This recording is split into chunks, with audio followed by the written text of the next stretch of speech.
Hello, John and Audrey. Welcome. Can you hear me?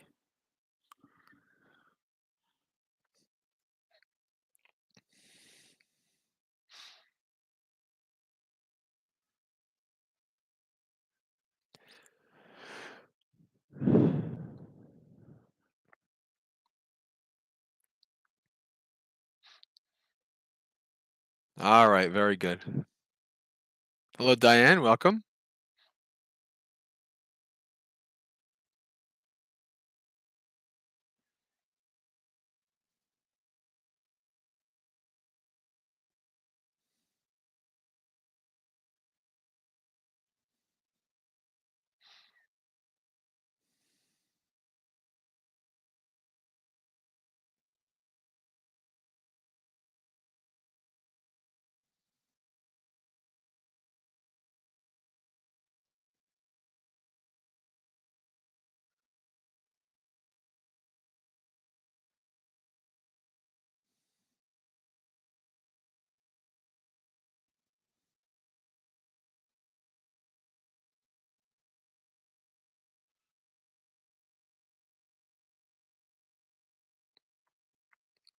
So as usual, we're just going to give it a couple minutes, wait for people to come, and then we'll get started.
Hello, Gautam and Bella. Welcome.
All right, let's get started. We are going to do page 99 in the chanting book for our introduction, for our beginning. Namo tassa bhagavato arahato samma sambuddhassa. Namo tassa bhagavato arahato samma sambuddhassa. Namo tassa bhagavato arahato samma sambuddhassa. Sukho viveko tuttassa. Sukho viveko tuttassa sutta dhammassa passato. Avyapajjang sukhang loke panabhute susamyamo. Sukha viragata loke kamanang samatakamo. Asmimantasa vinayo etang va paramang sukang. Sabbang paravasang dukkang sabbang isariyang sukkang sadharane vihanyatin yoga hi dhuratakimati. Dugityo jahe araketena kayena michaditi gatena cha tina midha bibuttena vasang marasa gacchati. Tasmarakita chittassa sammasankappa gocharo sammaditi purekaro nyatvana udaya bayang tina midha bibbu bhikkhu saddabba dugatiyo jaheti. Sukarang sadhuna sadhu sadhu papena dukarang papang papena sukarang papang ariyehi dukarang. All right, English. Blissful is detachment. Blissful is detachment for one who is content, for one who has learned the Dhamma and who sees. Blissful is freedom from anger in the world, restraint towards living creatures. Blissful is passionlessness in the world, the overcoming of sense desires, but abolishing the conceit I am, that is truly the supreme bliss. All subjection to another is painful, full mastery is bliss. Partners share an affliction, bonds are difficult to overcome. One of my favorite lines in all the Dhamma. Abolishing the conceit I am is the highest bliss, the supreme bliss. All right. Forsake bad destinations. With unguarded body and encumbered by wrong views, overcome by lethargy and torpor, one goes along in the power of Mara. So let one's mind be guarded, let one's domain be right thought, by putting right view to the forefront, by understanding rise and fall, and overcoming lethargy and torpor, a bhikkhu will forsake all bad destinations. For the good to do what is good is easy, for the bad to do what is bad is difficult. For the bad to do what is bad is easy, for the noble to do what is bad is difficult. All right, friends. Welcome, Steve. Welcome, Sindhu. Good morning.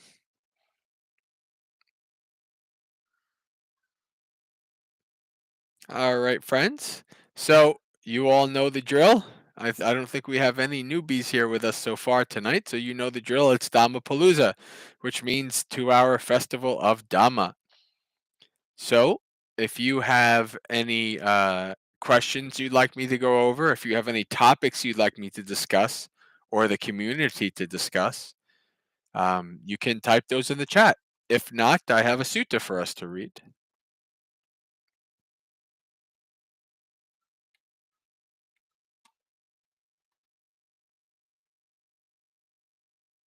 I'll give it a couple minutes in the chat to see what comes up.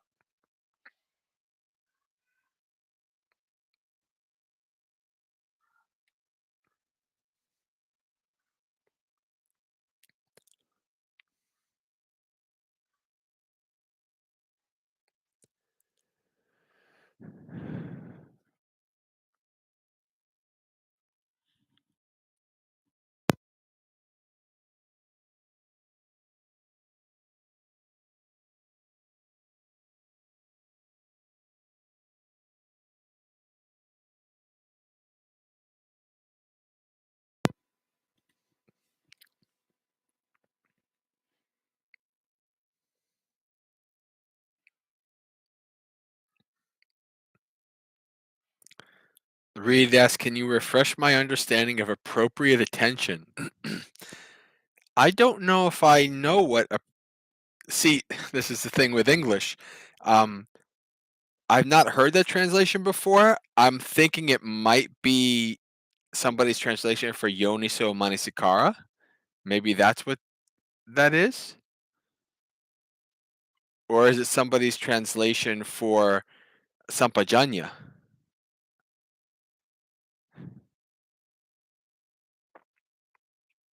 Okay. So, yeah, yoni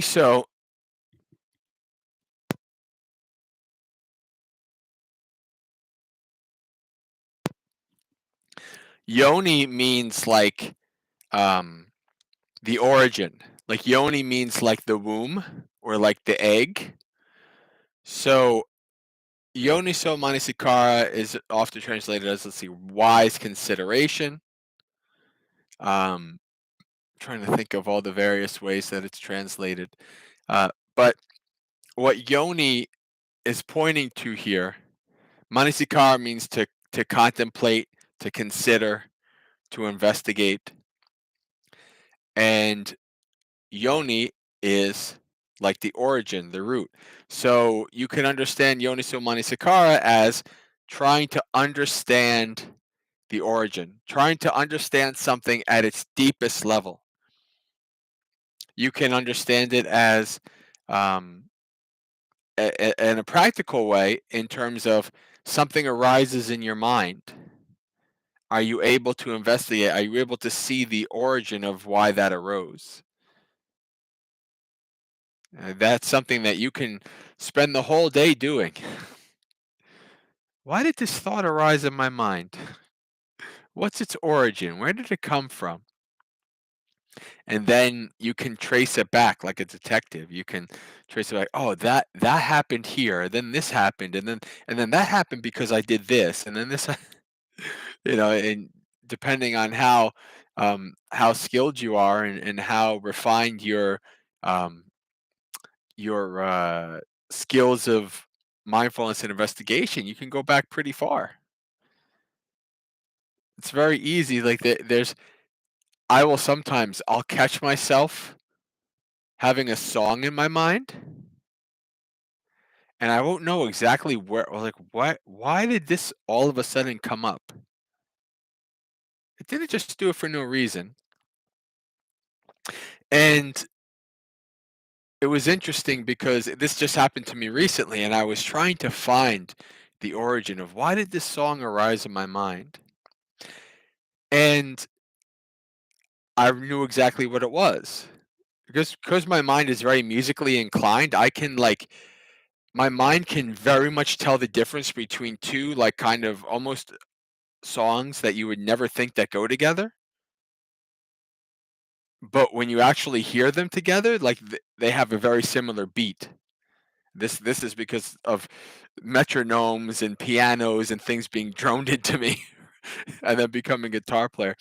So this song arose because it has a very similar beat and metric system as like a jingle I heard.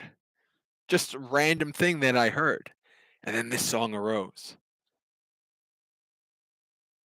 But it was like, it was like a day or so this song was in my head. I'm like, why is this song in my head? And so I investigated. It says, let's go to the root. And that's what it was. So this is, the Buddha wants us to understand the rising and the cessation. We want to go to the root. And likewise, in a more transcendental, a more subtle scale, you going to the root is what? Going to the root of our dukkha. What is our dukkha? Why has our dukkha arisen? Buddha tells us second noble truth. Second noble truth is the yoni because of our craving, right? So you can investigate at both a practical practice level day to day and also as a more grander spiritual level. But that's what the Yoniso Manasikara is. It is investigating the deepest level, investigating the origin, investigating the root. How has this? There's a wonderful. I first heard this from Bhante G, even though it's a Mahayana thing, but this is spot on. This is one of those things where doesn't matter what tradition you are. This is accurate. So I think it's Milarepa.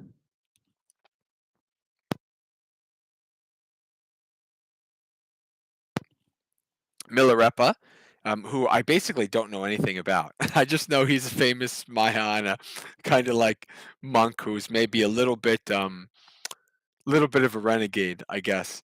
I don't know a lot about him, but he has this saying about when you throw a stick, the dog goes after the stick. The lion, and I first heard this with Bante G. He goes, the dog goes after the stick, the lion goes after you.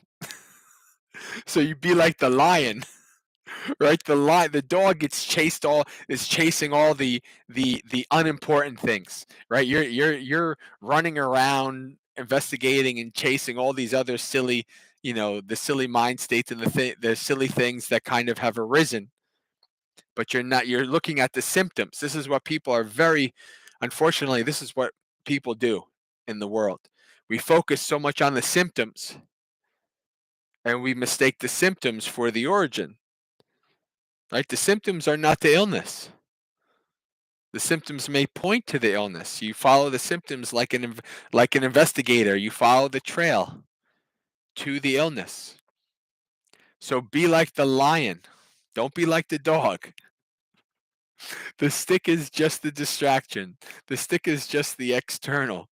The stick is just the uh, the distraction. So go to the root. Be like the lion.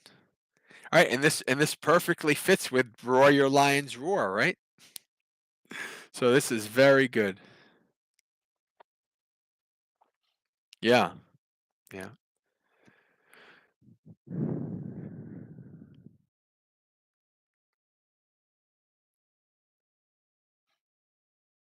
Yeah, I mean, yes, it reads like I was thinking of it like investigation of dukkha and the arising and cessation of dukkha. Yes, and it's also yoniso. You can see the three characteristics of existence, right? That's when you see something with the mind state, with the vipassana mind state, you see anicca, dukkha, and anatta, right? That's also yoniso.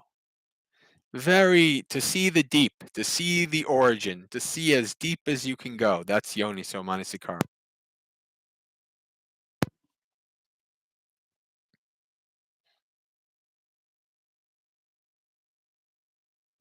There's I put together this thing and I don't remember what it was for. I was actually looking for it before I did my Satipatthana thing on Insight Timer.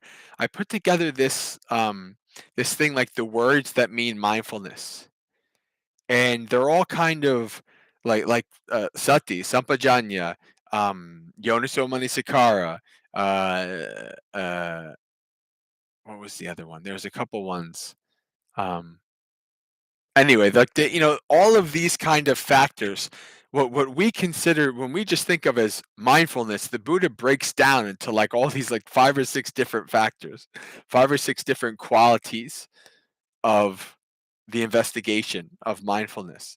And so all of these, this is how I understand them as, yoniso manasikara is a quality of this, sampajanya is a quality. These are ways of investigating and ways of seeing and qualities of mindfulness. I see Robert. Welcome, Robert.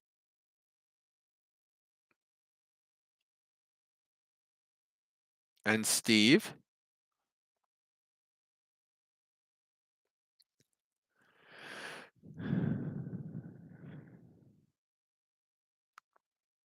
Robert Moss, speaking of factors for stream entry, do you think it's worthwhile to try and use specific practices based on getting over the three fetters? What specific practices, Robert? I don't know if I've ever heard of the specific practices regarding that. Like a specific practice to overcome doubt, a specific practice to overcome silabata paramasa, the thinking that rules and rituals will alone bring you to awakening. specific practice to overcome sakyaditi, identity view. I don't. I mean, I guess like for identity view, you can practice netang mama and neso hamasmi na meso atati. This is not mine. This is not me. This is not myself. Um, as the Buddha says in Anatalakana Sutta. But really, it's like the following the Noble Eightfold Path is how you develop stream entry. If you follow the Noble Eightfold Path, the qualities developed from that path will lead you to stream entry.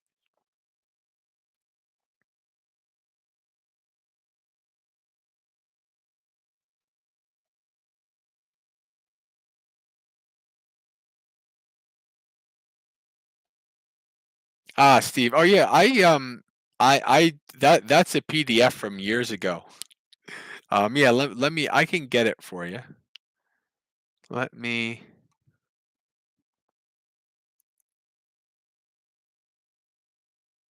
I can get the link. I just gotta get on the Google Drive.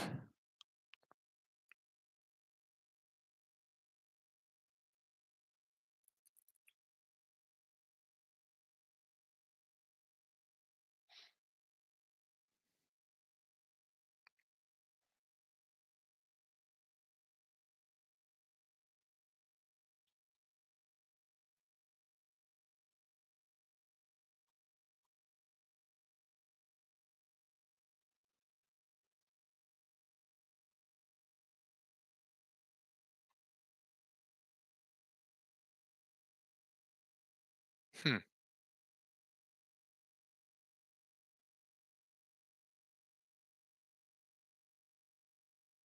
Ah, there we go. All right. Oh no.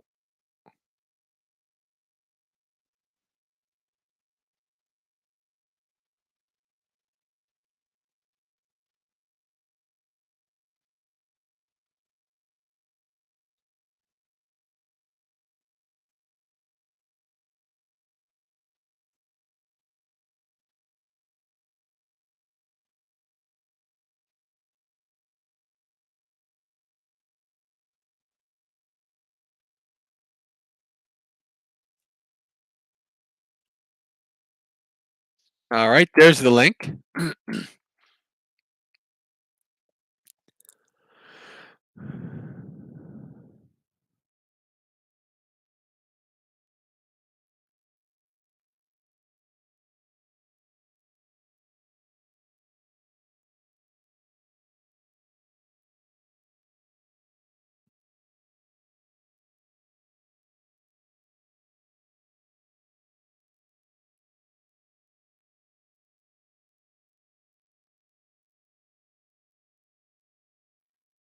Ah, yes, Reed. Thank you for pointing that out. What sutta is that from?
All right, great. Oh, there's directly from the suttas.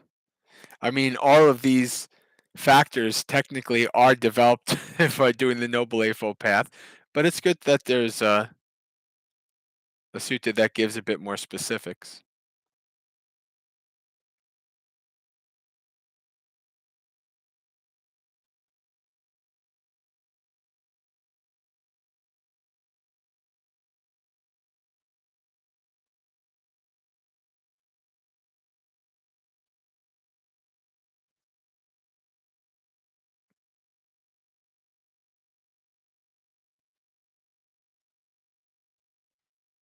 All right, hello, Bhavani. Okay, so let's go back to questions.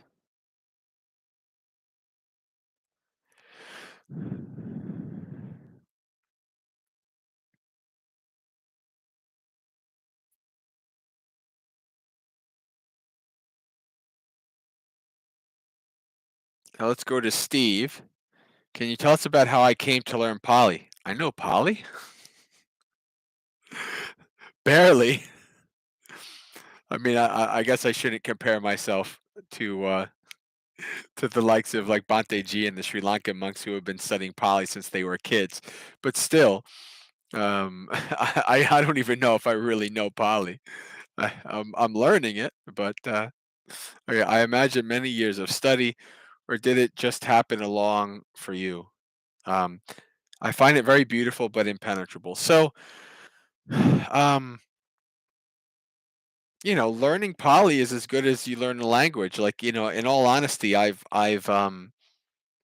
fiddled with learning languages in the past, but the only language I've ever been fluent with in my whole life is English.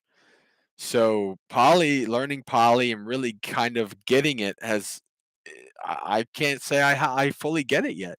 I mean, if I read the sutras in Pali, I can maybe understand 40% of a paragraph. I mean, I've come decently far, but I think it's going to be a good number of years yet until I'm like a real like Pali master. Um, so what I would say about the Pali is very important in terms of the general scheme of Buddhism. It needs to be preserved, and people need to learn it, and monks need to keep it alive. Uh, I don't think lay people need to learn it. If they want to, they can. That's great. But most people, even when I was a layperson, I tried to learn Pali. I just too busy for Pali. But what the greatest thing about learning Pali has been that I've developed a better understanding of Pali words. Like when I look out into the Buddhist world and the quasi-Buddhist world, the amount of translations for words and the amount of words that people use, it's just mind-boggling, and it's all it does is just cause confusion. This is why I always go right back to the Pali word. Like the Pali word is like the root amongst chaos. It's like, oh, here's all this craziness. How am I going to make heads or tails of all this craziness? Go back to the Pali.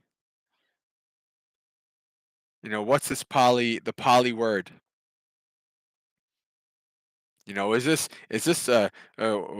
the difference between desire and craving and this and that and this and that? And a lot of times you find, well, either those 10 words mean this, or half of those words don't actually exist in Buddhism.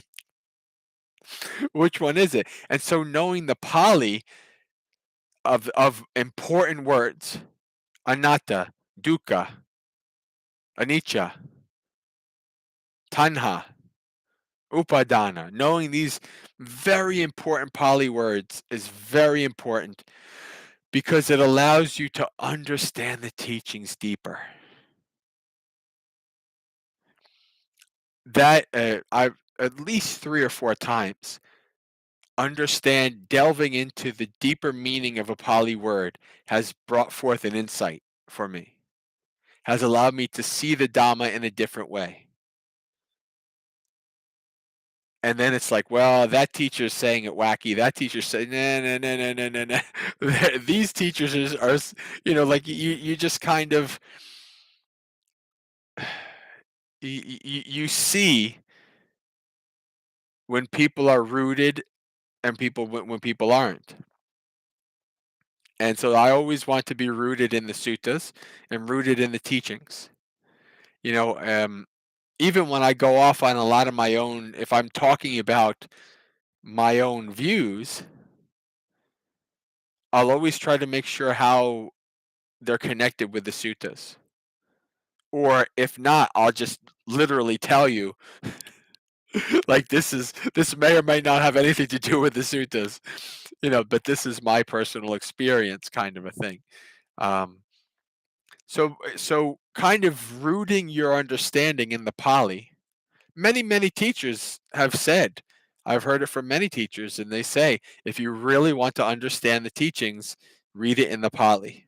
And I'm not there yet. I can't just break out a sutta and just read it in the Pali and have full comprehension of that. I'm not there yet. Um, I am now I've read through all of the suttas in English, and now I'm reading through the suttas on Sutta Central, page to page, sutta to sutta, with both the English and the Pali, which is Bhante Sujatu's translation allows me to do that um, in an easier way. So eventually, I would like to, maybe in my third or my fourth read through, to read it just in the Pali, but I got a while for that. I got I got a while.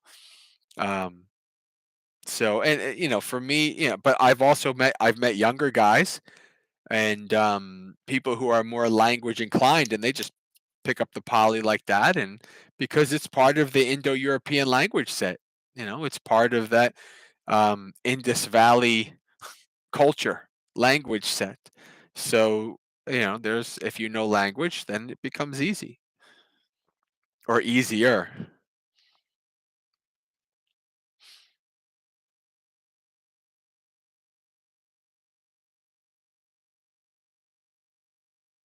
I was just saying in the chanting though today is I actually prefer like Pali to English a lot in the chantings, because in the chanting the Pali is like 3 sentences, and then in the English it's like 8 sentences. When I think of like things like dependent origination, the Pali comes up quick. The English is like, okay, then this comes after this, and then this comes after this. So it's very easy, like avidya pachaya sankara pachaya vijnana pachaya namarupa pachaya salayatana. It's like, okay, ignorance, with the arising of ignorance comes the arising of volitional formations. With the arising of volitional formations comes the arising of consciousness. It's interesting in that way, because like if you hear like a Sri Lankan monk talk, especially if they've been a monk since they were young, and English is not their first language, obviously, they will first have to translate through the Pali. Like you'll hear, if you hear Bhante G talk, Bhante Silananda talk, they'll go through like a whole paragraph of Pali, and then they'll do the English, right? Because that's how their brain works. They have to kind of do the Pali first to translate it into the English. Um, and I get it. I was kind of proud for myself the first time I realized, oh, it's much easier to do the Pali this way. But I guess that's my that's my Pali spiel. All right. One thing that I have been lax on, I admit, is I keep saying that I should do a Pali pronunciation class, and maybe now that I have the Zoom, maybe that's something we can do. I'm not at the level that I feel I can teach Pali, but I can definitely teach Pali pronunciation. So if anybody's interested in that, we can do something like that. All right, moving on.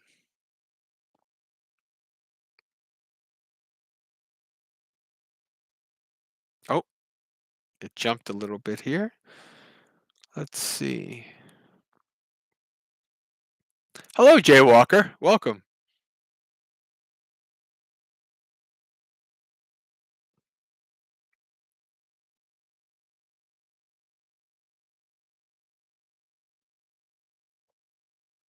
All right, John has a question. Bhante, do EBT ever address any skillful application of violence by kings, lay people? The Buddha knew this stuff went on. Did he expressly condemn violence? No, as a matter of fact, um, I shouldn't say no. Obviously, he condemns all killing. But there's at least a one spot where he kind of shows that he understands that kind of kingdoms have to have armies for defense and things like that. He's basically kind of like, this is nature of the world. It's kind of like live by the sword, die by the sword. Like you have to, if because you are in the world, because you covet things, because you have a identity, right? Then you have to have a way to protect that identity, and then up comes the taking up of swords. So the Buddha kind of speaks in that kind of just like practical way, like this is the way it is.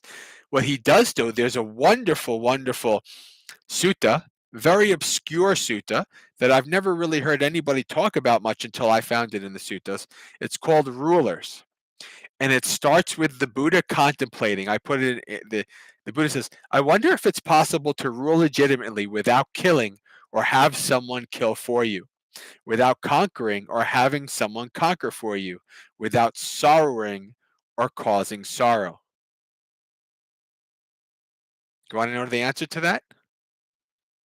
Well, it's too late because in the sutta you never get the answer. Mara comes. But the Buddha is pondering this, right? This is a Buddha pondering this. So I'm inclined to say probably no. I'm inclined to say the answer is no. Because even, somebody, when I spoke about this last time, actually somebody brought up, well, what about the wheel turning monarch? And I thought about that and I was like, well, the wheel turning monarch is not like a Buddha. Like, I mean, he's a righteous king, but they still have to kind of be a monarch. Like there's still armies involved. There's still killing involved. There's still, it's the way it is. It's nature. I mean, this is how things go. With the arising of craving comes the arising of acquisition. With the arising of acquisition comes the the taking up of swords, rod and sword.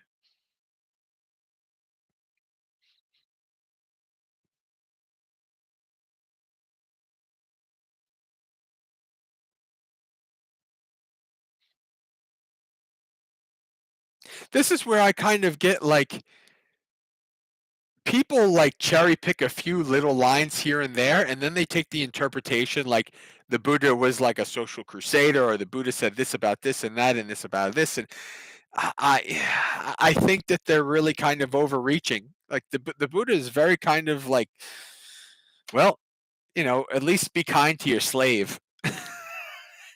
you know, at least treat your slave well, please. At least try to rule as skillful as possible.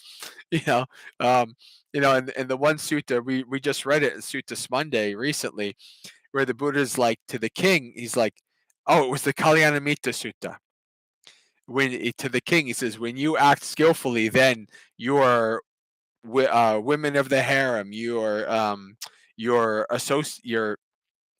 aristocrats, right? Your guards and such will say, "Oh, the king acts in such a way. We should also act in such a way," right? So we have the Buddha kind of, teaching the king to act in a skillful way as a role model for other people.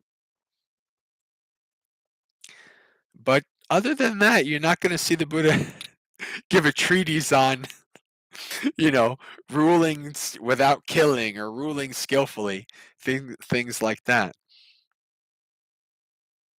All right.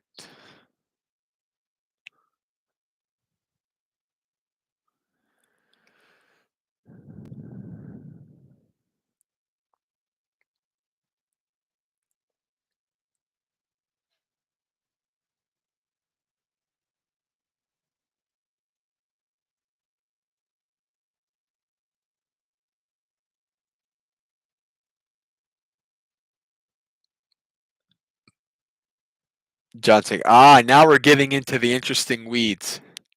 If you go on Buddhist forums, you see these kind of things all the time. John says, okay, if I have no lethal intentions and I tackle someone who is about to kill someone and I prevent them from without killing, I'm probably good. Yeah. Even if you do, if you, in self-defense, if you end up killing somebody, but that wasn't your intention, it wasn't your intention. The Buddha allows monastics to give a blow to get away, right? To give a blow, um, maybe like smacking or hitting or whatever. I don't know. To give a blow to get away if you're being attacked. Yeah, maybe the Shaolin monks can give a karate, a kung fu chop, kung fu. All right.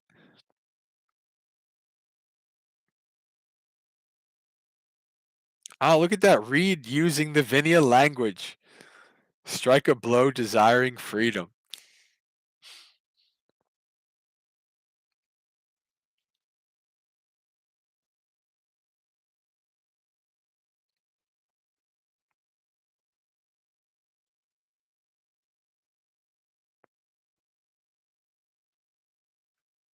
Ah, okay, here we go. Bhavani, that's right. I thought I remember Bhavani had a question that I might have gone over. All right. Question. After stream entry, will rebirth be in only the human realm? No. Stream enters are not born in planes of woe. So no ghost realm, no animal realm, no hells. So you can be born in human or higher.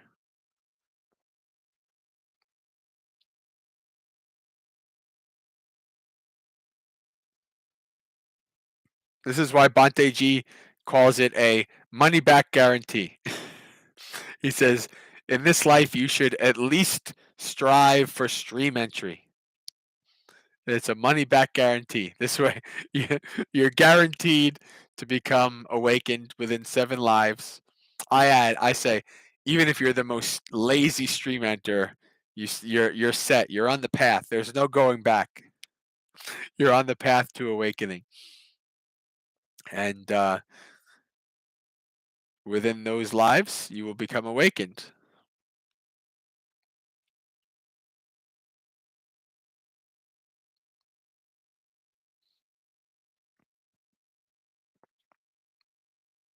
Steve says, but I chant very fluidly.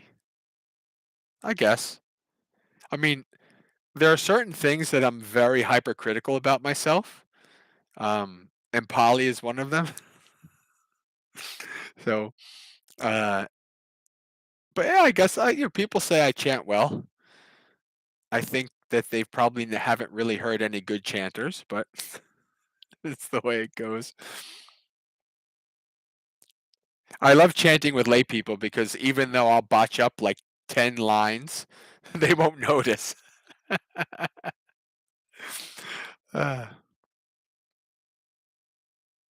Because there's still chant, especially if it's not a chant that I'm not very familiar with, and compound words that I'm not familiar with. If I have to chant it at regular speed, I will mess it up. Because the compound words in Pali, they can be a lot. And I had like speech therapy and things like that when I was young. So if I have to do some compound word with a lot of double consonants, boy, it can be quite an interesting stumble. This is why I tell people, like, during Suttas Monday, I encourage people to read the suttas. So, and don't worry about if you mess up a Pali word. Come to Morning Monastery Experience with me, and you'll hear me mess up Pali words fairly often. All right. Rojo, welcome. It's been a while, Rojo. Good to see you again, my friend. Rojo and I go way back, since way before I was a monastic, from the Second Life Buddha Center days.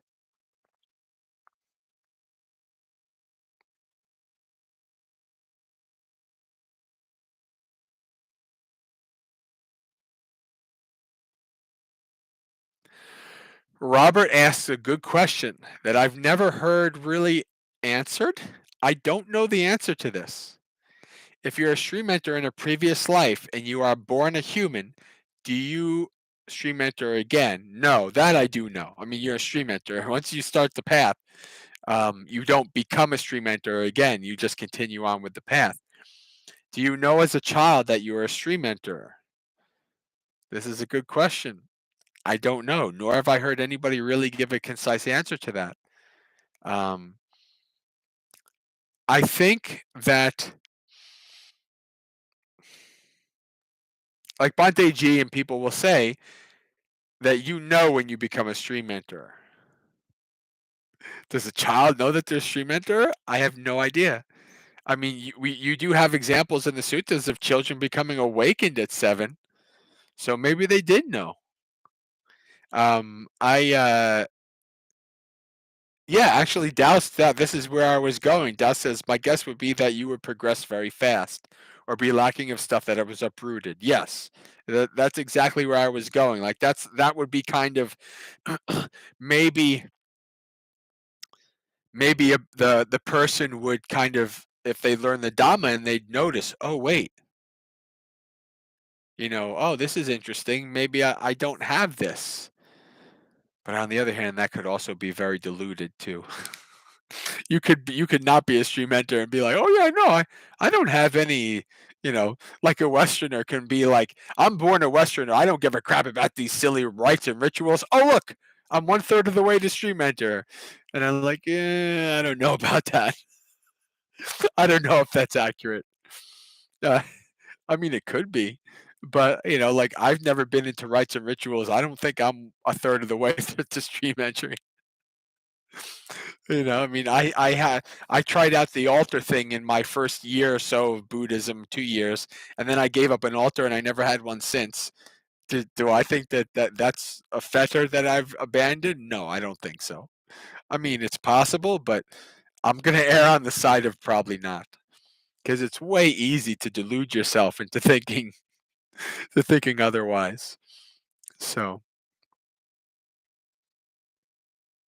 I definitely know I haven't fully abandoned Sakyaditi. I've come a long way with Sakyaditi, but I don't think I fully abandoned it yet.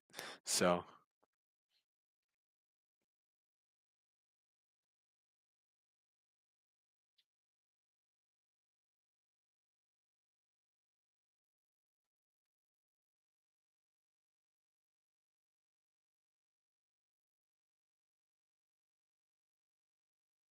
the 100 spears. I love those suttas. Yeah, yeah.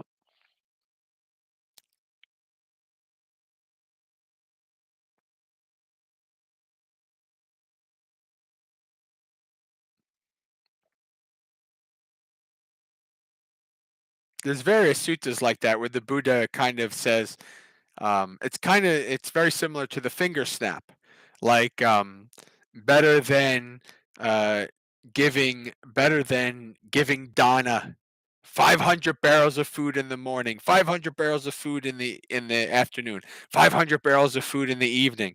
Better than that is practicing metta for a finger snap. Right? You see these like these things here. Like I love this. It would be better to be stabbed with 300 or 400 spears, um, if at the end you become a stream enter. Yeah. I mean, in all honesty, isn't that what we're doing anyway? We're already going through suffering. Buddha says greater than the water and all the great oceans is the blood you shed throughout your years of samsaric existence, of being decapitated and decapitating, killing and being killed. So I'm sure many a spear have I succumbed to on the battlefield in previous lives, or even off the battlefield. All right.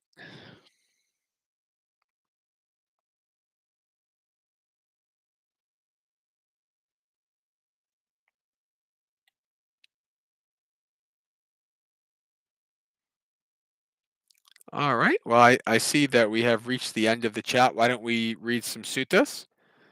Let's read an interesting sutta. Well, we may or may not be able to get this sutta fully through.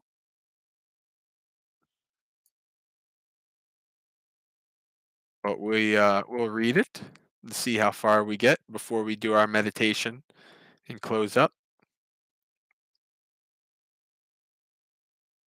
Majjhima Nikaya number 76 with Sandaka.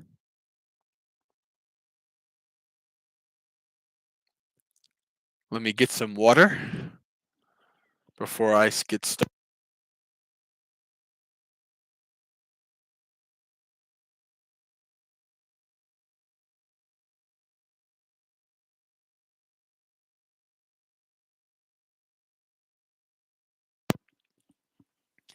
Steve. Steve makes it.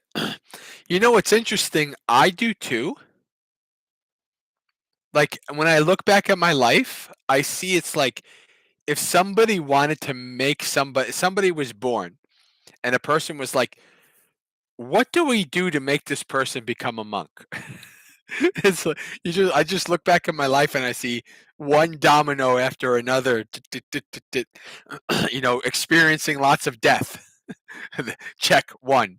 Um, Somehow, for some reason, being a young kid, a Catholic kid, and daydreaming that was I Julius Caesar or Alexander the Great in a past life. I was like, where did I even get that from? That's not in the pop culture. I mean, obviously, like later when I got really into history and human nature and things like that, I learned about different religions and I learned, but when I was that young, I don't think I did. I mean, so there's a lot of things.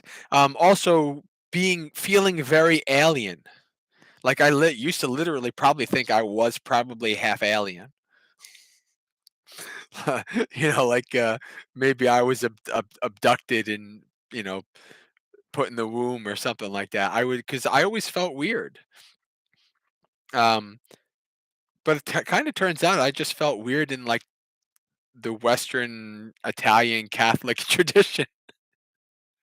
I always I feel more like I always kind of felt like my worldview didn't fit the worldview that I was born into. So I can get that. I can understand that. So some monastics I've listened to say they have a sense of predestination when young and a powerful draw to Dhamma. There was also a part of me that thought seriously at a couple times growing up of being a Catholic priest. I mean, I was an altar boy for 9 years, 10 years. I wore robes. Now I wear cooler robes. Those the priest robes are pretty cool. They got the stripes, the lions, and things like that, especially like the Easter robes. But the altar boy robes are usually pretty boring. So, but yeah, I can see that. I definitely can. The divine messengers were quite front and center in my life, and I saw them. Yeah, I mean, I definitely saw them. And I definitely paid attention. Where did that come from? I don't know. I just did. So who knows? All right, Reed, have a good one. Thank you for coming.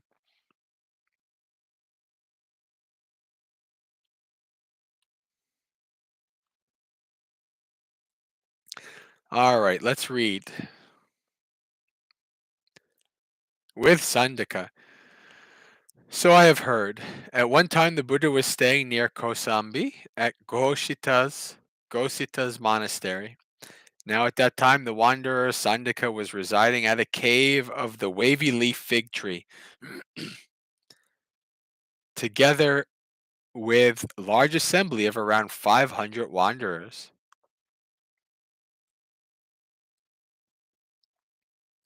Then, in the late afternoon, Venerable Ananda came out of retreat and addressed the mendicants. Come, reverends, let's go to the Devakata pool to see the cave. Yes, reverend. Then Ananda, together with several mendicants, went to the Devakata pool. Now, at that time, Sandaka and the large assembly of wanderers were sitting together, making an uproar. I love these ones. Making an uproar, a dreadful racket. They engage in all kinds of unworthy talk. This is something you see in the suttas. A lot of the wanderers of other sects, they're kind of having this like, uproarious like debates and talking and things like that. And the Buddhist monks are very like you can hear like a pin drop. Like it's wonderful, Bante, that not even anybody's clearing their throats. You can tell I wasn't back then because I'd be the one horrible monk clearing my throat and being all too boisterous and things like that. But like you see these like this thing of how the comparison between the Buddha's monastics and the um, renunciants of other traditions. They engage in all kinds of unworthy talk, such as talk about kings, bandits, and ministers, talk about armies, threats, and wars. See, this is like the Buddhist telling you monks shouldn't be talking about these things. Right? This is very important. What is all about kings, about world leaders, about politicians, about armies, wars, about food, drinking, clothes. Oh, did you get the latest from I don't know. What's new these days? Not I'm sure if I say Old Navy or something, they'll be like, God, you're old, Bonte. Did you get the latest sneakers from Nike or something? Monks are like checking out their shoes and things like that. Oh, look at these um what are those comfy shoes that everybody always talks about? Crocs. I've seen some monks have Crocs. That's right. Oh, I've not seen monks talk about Crocs, but they have. But that's what I mean. So going on here. Clothes and beds. Talk about garlands and fragrances. Talk about family, vehicles, villages, towns, cities, and countries. Talk about women and heroes. Street talk. Well talk. Do you guys know what well talk is? Anybody want to take a guess? Maybe some of you've heard me talk about well talk and its equivalent. What is the modern equivalent to well talk? Anybody know?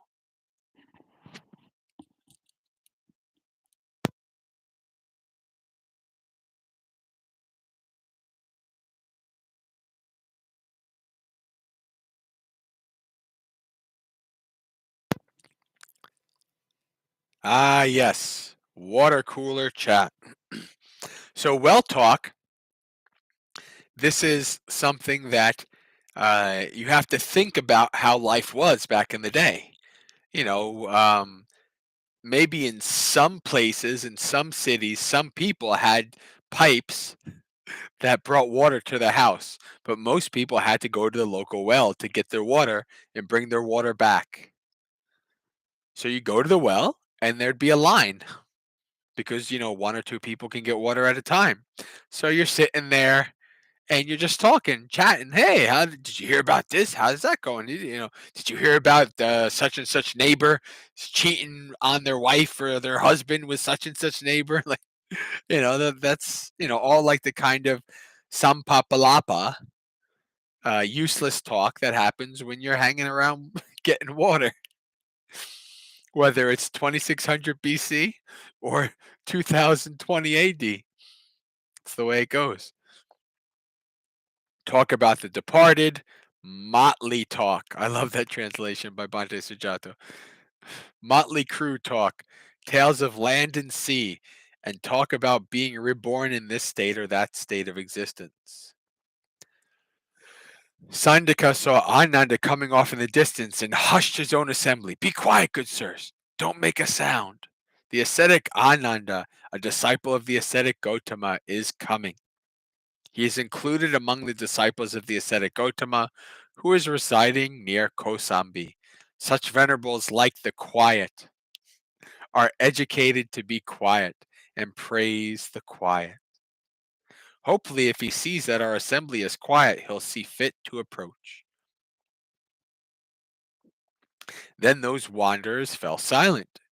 Then Venerable Ananda went up to the wanderer Sandaka, who said to him, Come, Master Ananda, Welcome, Master Ananda. It's been a long time since you took the opportunity to come here. Please, sir, sit down. The seat is ready. Ananda sat down on the seat spread out, while Sandaka took a low seat and sat to one side. Ananda said to Sandaka, Sandaka, what were you sitting talking about just now? What conversation was unfinished? And Ananda obviously got that one from the Buddha, because you see in many suttas where this happens. And the Buddha comes and says, so what was your conversation? And sometimes the Buddha praises the conversation of the monks, and sometimes he admonishes the monks. Okay. Master Ananda, leave aside what we were sitting talking about just now. He's kind of embarrassed. He's like, he's like, Master Ananda, you don't need to know. Don't worry about that. It won't be hard for you to hear about that later. It'd be great if Master Ananda himself would give a Dhamma talk explaining his own tradition. Well then, Sandaka, listen and pay close attention. I will speak. Yes, sir, replied Sandaka. Venerable Ananda said this, Sandaka, these things have been explained by the Blessed One, who knows and sees, the perfected one, the fully awakened Buddha, 4 ways that negate the spiritual life, and 4 kinds of unreliable spiritual life. A sensible person would, to the best of their ability, not practice such spiritual paths. And if they did practice them, they wouldn't succeed in the procedure of the skillful teaching.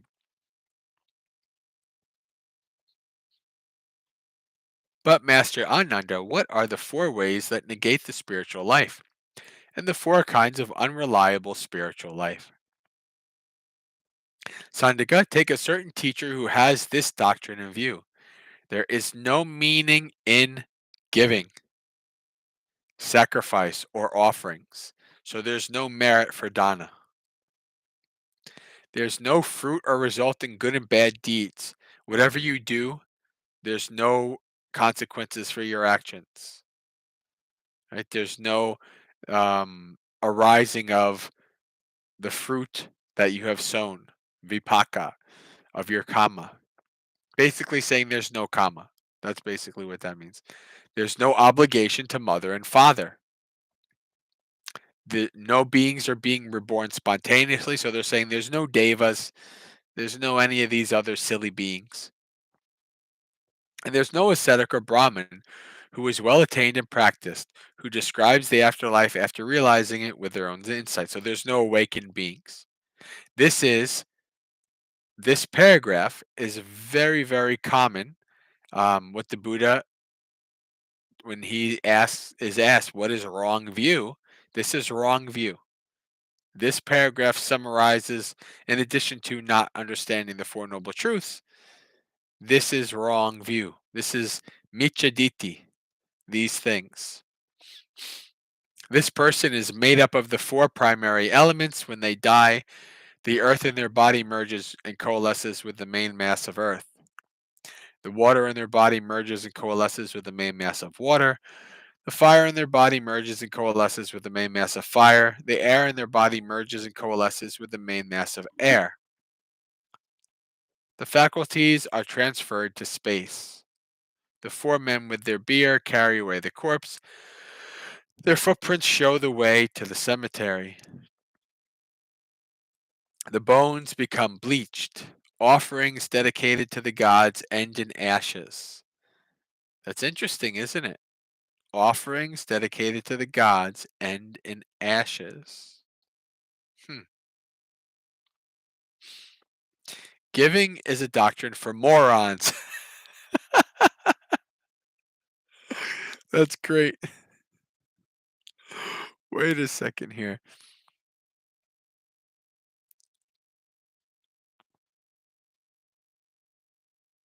Oh, okay, okay. So yeah, this is the Buddha. This Ananda is still talking about what such a person would say. So this is definitely not what the Buddha says.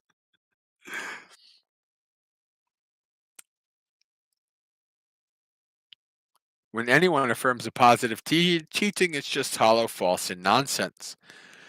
Both the foolish and the astute are annihilated and destroyed when their bodies break up. So, materialist view, nothing after this life, and they don't exist after death. A sensible person reflects on this matter in this way.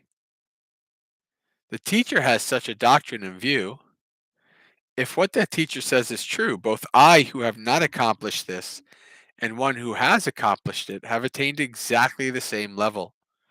Yet I'm not one who says that both of us are annihilated and destroyed when our body breaks up, and we don't exist after death. But it's superfluous for this teacher to go naked, shaven, persisting in squatting, tearing out their hair and beard, for I'm living at home with my children, using sandalwood imported from Kasi, wearing garlands, perfumes, and makeup, and accepting gold and money, yet I'll have exactly the same destiny in the next life as this teacher? What do I know or see that I should lead the spiritual life under this teacher? This negates the spiritual life. Realizing this, they leave disappointed. This is the first way that negates the spiritual life. Furthermore, take a certain teacher who has this doctrine in view. Nothing bad is done by the doer when they punish, mutilate, torture, aggrieve, oppress, intimidate, or when they encourage others to do the same. Nothing bad is done when they kill, steal, break into a house, plunder wealth, steal from isolated buildings, commit highway robbery, commit adultery, and lie. If you were to reduce all the living creatures of this earth to one heap, a mass of flesh with a razored edge chakram, no evil comes to that, and no outcome of evil. If you were to go along the south bank of the Ganges, killing, mutilating, and torturing, and encouraging others to do the same, no evil comes to that, or outcome of evil.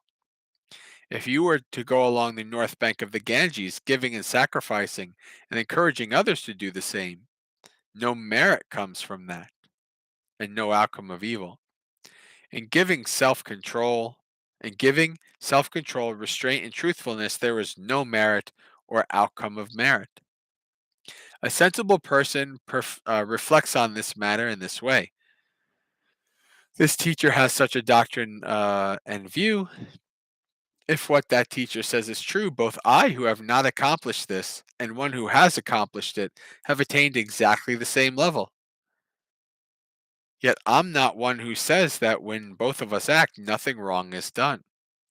But it's superfluous for this teacher to go naked, shaven, persisting, and squatting, tearing out their hair and beard, for I'm living at home with my children, using sandalwood imported from Kazi, wearing garlands, perfumes, and makeup, and accepting gold and money. Yet I'll still have exactly the same destiny in this next life as this teacher. What do I know or see that I should lead the spiritual life under this teacher? This negates the spiritual life. Realizing this, they leave disappointed. This is the second way that negates the spiritual life.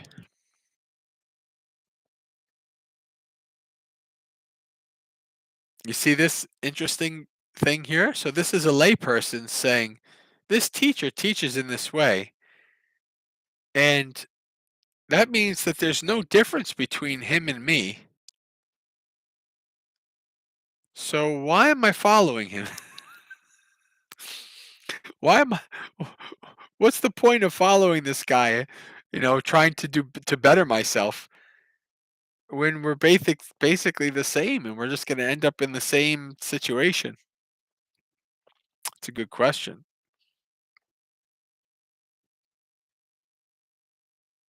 Take a teacher who has this doctrine in view.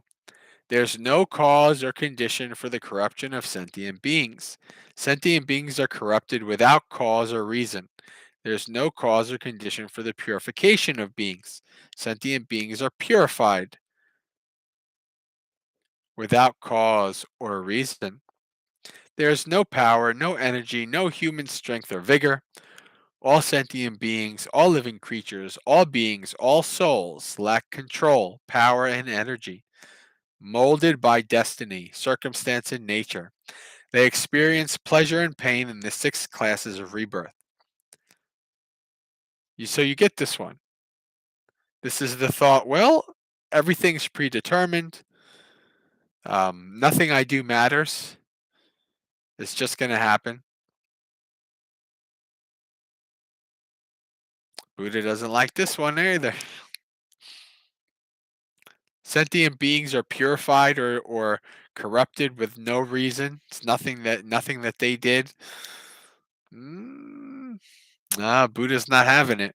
A sensible person reflects on this matter this teacher has such a doctrine in view. If what the teacher says is true, both I, who have not accomplished this, and one who has accomplished it, have attained exactly the same level. Yet I'm not one who says that both of us are purified without cause or reason. But it's superfluous for this teacher to go naked, shaved, etc., etc., for I'm living at home with children, importing things from Kazi, like people today do Gucci or whatever the fancy stuff from Italy is. Yeah, I'll have the exact same destiny in this life as this teacher. What do I know or see that should I lead the spiritual life under this teacher? This negates the spiritual life. Realizing this, they leave disappointed.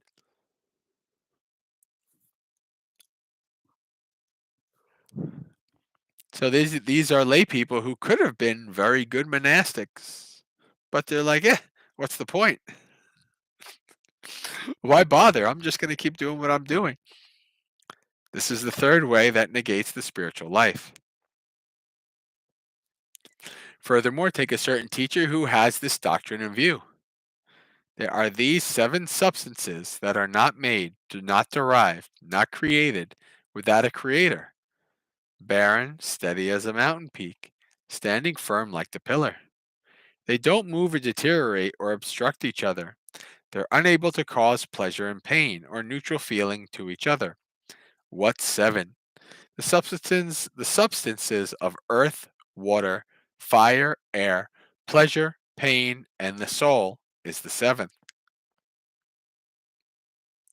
These seven substances are not made, not derived, not created without a creator.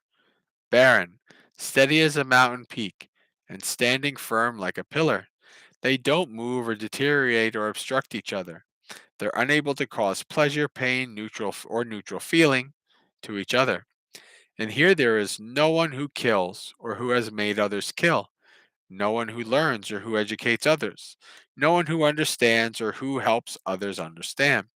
If you chop off someone's head with a sharp sword, you don't take anybody's life. The sword simply passes through the gap between the seven substances. There are 1.4 million main wombs and 6,600. There are 500 deeds and 5 and 3. There are deeds and half deeds. There are 62 paths, 62 sub-eons, 6 classes of rebirth, and 8 stages of personal life. There are 4,900 Ajivaka ascetics. Ooh, the Ajivaka.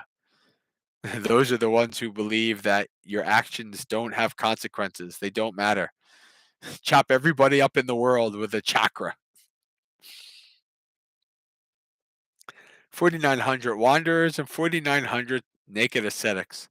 There are 2,000 faculties, 3,000 hells, and 36 realms of dust.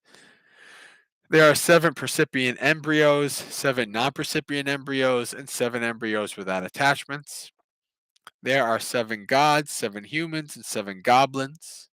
There are 7 lakes, 7 winds, 7 cliffs, and 700 cliffs. There are 7 dreams and 700 dreams. There are 8.4 million great eons, through which the foolish and the astute transmigrate before making an end of suffering. And here there is no such thing as this. By this precept or observance or mortification or spiritual life, I shall force unripened deeds to bear their fruit, or eliminate old deeds by experiencing their results little by little, for that cannot be. Pleasure and pain are allotted. Transmigration lasts only for a limited period. So it's like, well, I mean, what was it? 8.4 million great eons. Man, I only got 8.3 more million great eons to go, and then my suffering will be over. I just have to keep checking the dates until that time. It's like how when you toss a ball of string, it rolls away unraveling. In the same way, after transmigrating, the foolish and the astute will make an end of suffering. A sensible person reflects on this matter in this way. This teacher has such a doctrine in view. If what that teacher says is true, both I, who have not accomplished this, and one who has accomplished it, have attained exactly the same level. But it's superfluous for this teacher to do all these things while I'm living at home. Uh,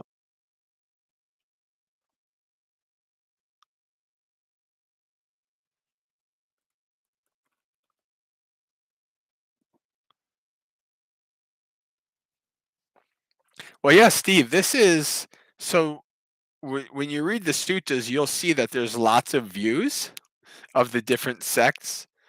Um, so a lot of times the Buddha is, basically saying, having to make his case. He's making his case as to why these other sects have wrong view, and how if you go by these views, then what's the point of living the spiritual life? That's what this sutta is about. This negates the spiritual life. That's the fourth way. These are the four ways to negate the spiritual life that have been explained by the Blessed One, by one who knows and sees, the perfected one, the fully awakened Buddha, a sensible person. Now, like going back 15 years ago, if I read this sutta, it would be like, it would be like, this is a lot of word salad. But after a lot of time of studying the suttas, and I understand it, at least most of it. The flow of it is something that I'm used to, so it's much more comprehensible to me than somebody just starting out and just seeing a lot of repetition and a lot of word salad and going, I don't get it. And back then it was okay, so I just check out another sutta. Let me see another sutta, maybe I'll get that one. A sensible person would, to the best of their ability, not practice such spiritual paths, and if they did practice them, they wouldn't succeed in the procedure of skillful teaching. It's incredible, Master Ananda. It's amazing how these four ways that negate the spiritual life have been explained by the Buddha. But Master Ananda, what are the four kinds of unreliable spiritual life? Sandaka, take a certain teacher who claims to be all knowing and all seeing, to know and see everything without exception thus. Knowledge and vision are constantly and continually present in me, while walking, standing, sleeping, and waking. Now, there's another sutta where the Buddha explicitly says that this is not the case for him. The Mahavira, the leader of the Jains, in these suttas, does claim this, among other teachers. But the Buddha says, no, I'm not even that. So you're definitely not that.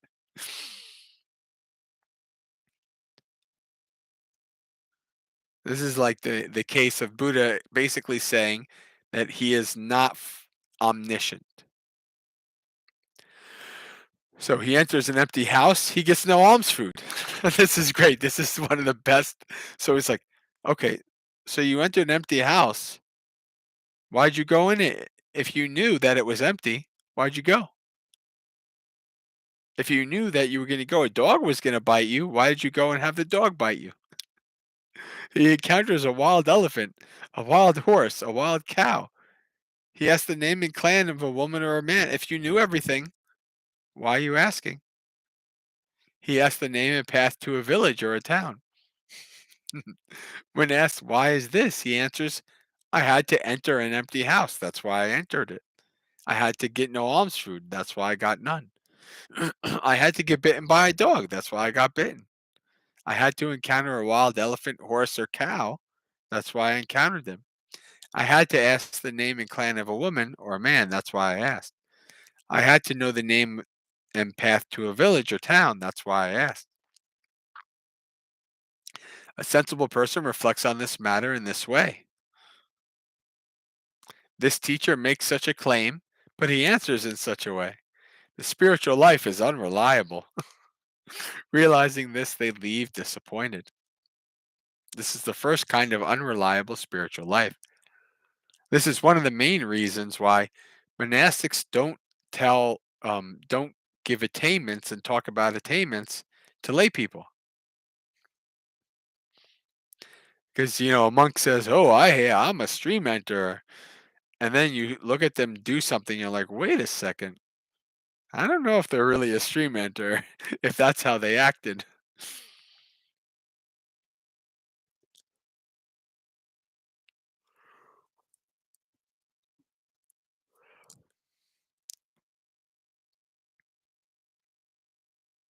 That is the first kind of unreliable spiritual life.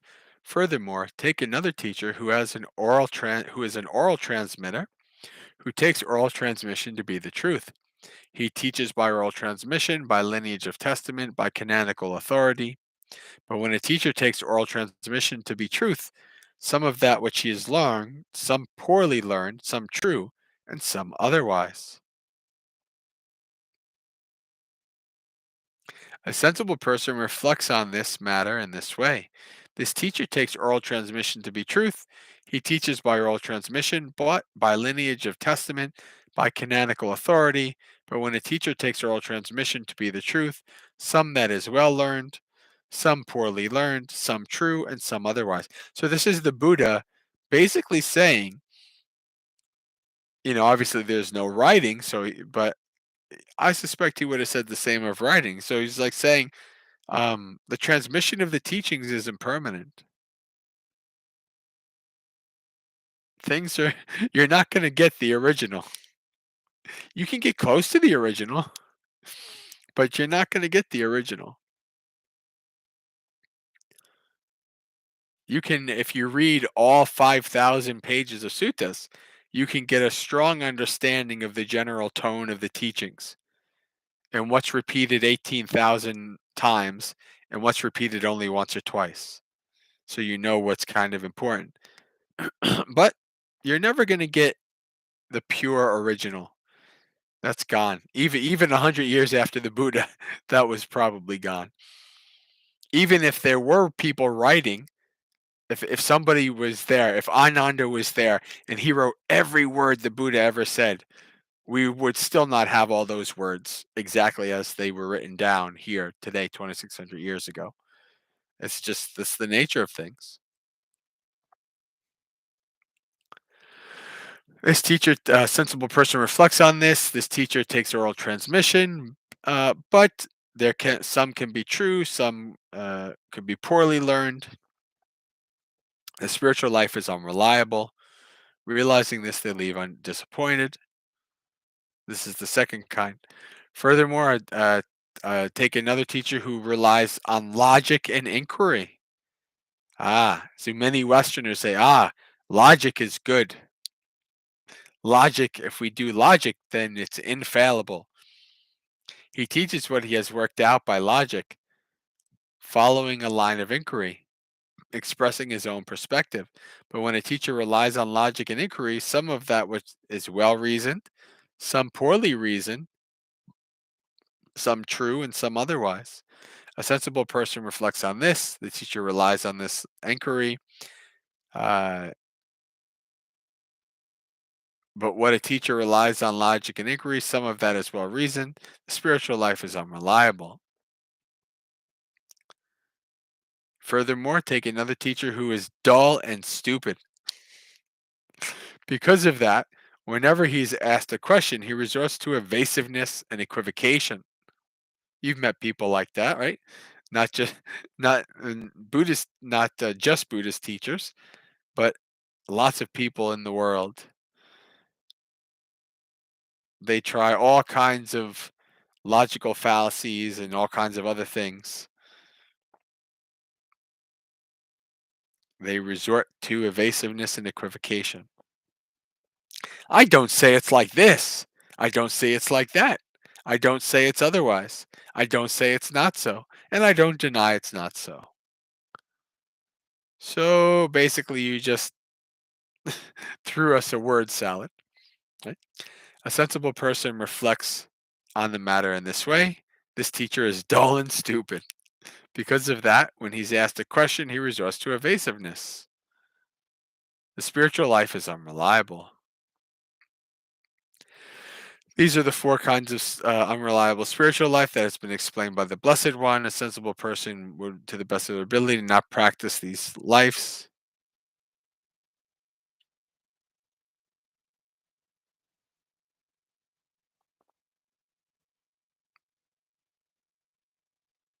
All right. And so then we have, in the last section, we have the framework of the Buddha's awakening,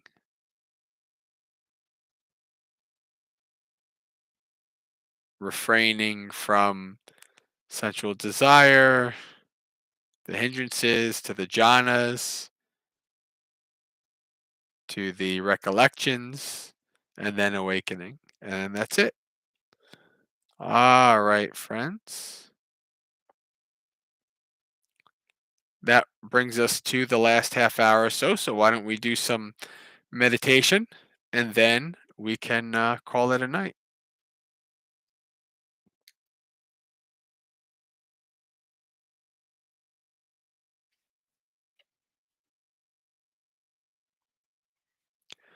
All right. Set up yourself in your posture,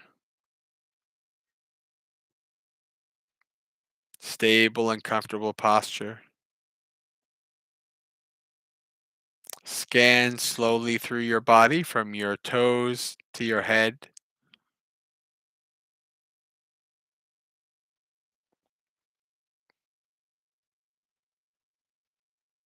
Checking to see that your posture is stable and that you don't have any small feelings of discomfort that can become large feelings of discomfort later on.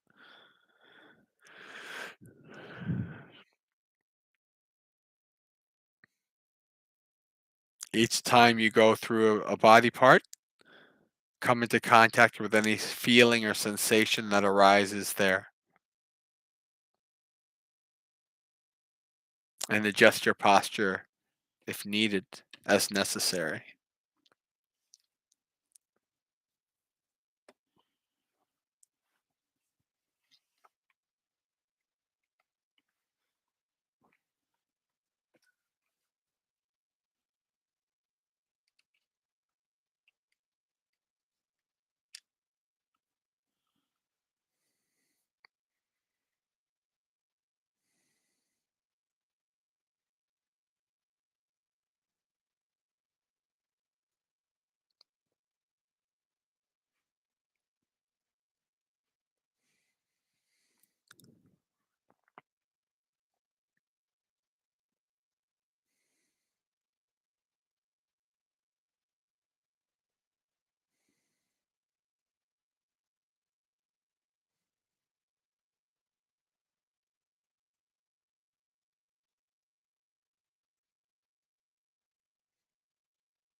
When you're done setting up your body in a stable and comfortable position, let the body go and take 3 deep breaths. Then let the breath go.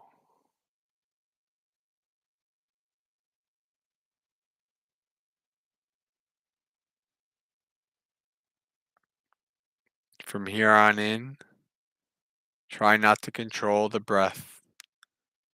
Just observe and investigate as the body breathes in and the body breathes out.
As you follow the breath, your mind will become bored and distracted.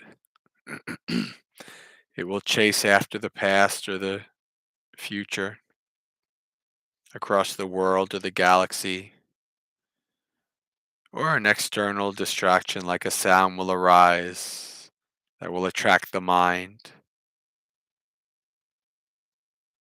like a dog running after a bone or a fire truck. Your mind goes off, away from the breath. When that happens, and you start to become aware that you've been taken away, fully bring up your mindfulness, become aware and acknowledge that you've been taken away from your breath.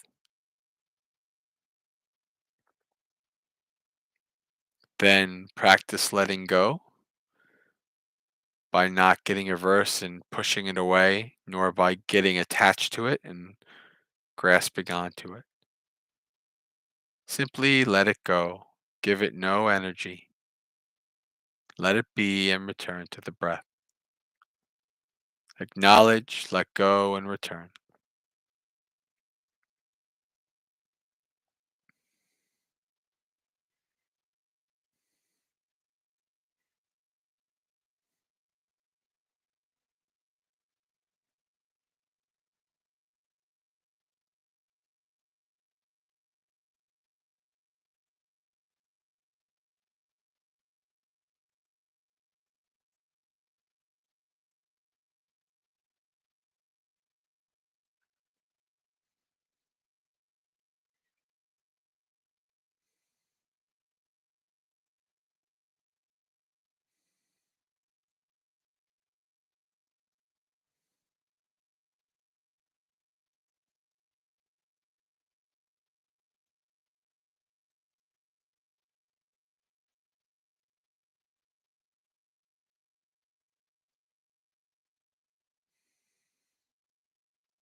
Every once in a while, check in with the state of your mind.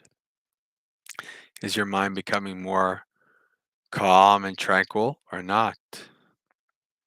As your mind becomes more calm and tranquil, you may begin to notice more subtle, refined characteristics of the breath. Sometimes the breath is long and deep, sometimes short and shallow. Try to begin to investigate and recognize how the breath is changing, its various characteristics.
As you check in with your mind, your mind might be becoming even more tranquil, more still.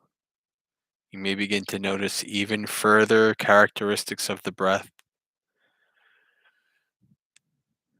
the full cycle of the breath. As the breath comes in, the pause while the lungs are full, the breath goes out, the pause while the lungs are empty. See if you can follow and investigate this full cycle of the breath.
Slowly begin to open your eyes, come back to the room, the external.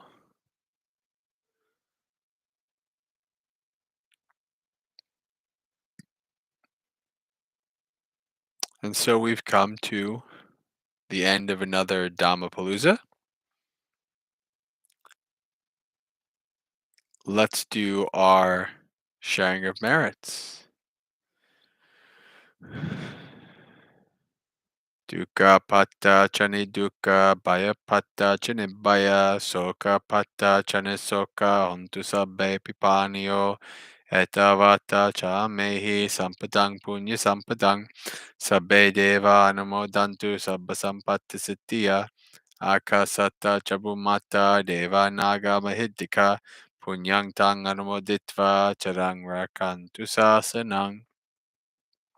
May the suffering ones be suffering free, and the fear-struck fearless be. May the grieving shed all grief, and may all beings find relief. May all beings share this merit of ours that we've thus acquired for the acquisition of all kinds of happiness. May beings inhabiting space and earth, devas, nagas, and yakas of mighty power, share in this merit of ours. May they long protect the Buddhist dispensation. Sadhu, sadhu, sadhu. All right, friends. Thank you for coming to Dhammapalooza once again. And we will see you next Monday for Dhammapalooza. And yes, I had to use Insight Timer because I don't have a bell with me. All right, friends. So I will see you again for next Dhammapalooza or Morning Monastery Experience or actually Ask a Bante. Although that's not live. That'll be recorded for Wednesday upload. Until next time, friends, Suki Hotu, may you be happy, practice well, and be well. May you have a spiritually successful and peaceful week.